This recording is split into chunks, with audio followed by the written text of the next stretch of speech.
Evet, Badem'le Nazlı suyun başında.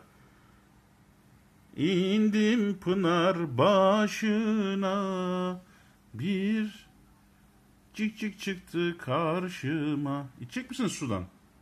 Hadi için bakayım. İçeceğim mi bademim?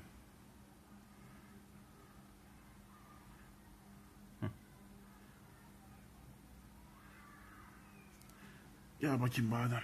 Gel, gel badem efendi. Gel Nazlıcığım. Gel. Gel gel gel gel. Senin suyunu tam biliyorum, öyle kabarmana gerek yok. İç bakayım iç. Oh oh oh oh. Ciğerin mi yandı benim güzelim? Bağıra bağıra. Deminden beri Zeki Hüren gibi şarkı söylüyorsun. Zeki Hüren seni. Gel. Gel. Gel.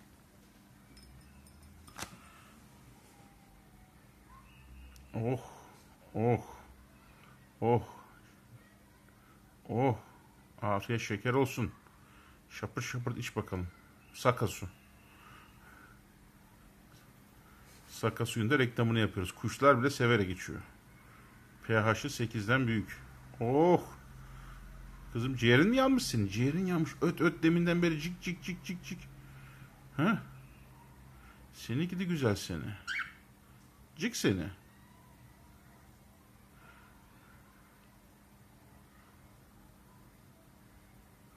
Biraz da badem içsin mi? Yok. İnadından o suyu bitirene kadar içecek herhalde. Öyle gözüküyor. Peki. İkiniz de iyisiniz, rahatsınız. Nazlı Hanım.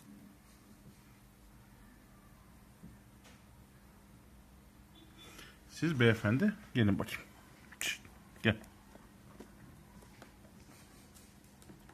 Gelsin Aslı. Sen de iç bakalım biraz. Hadi. Nazlı. Hı hı.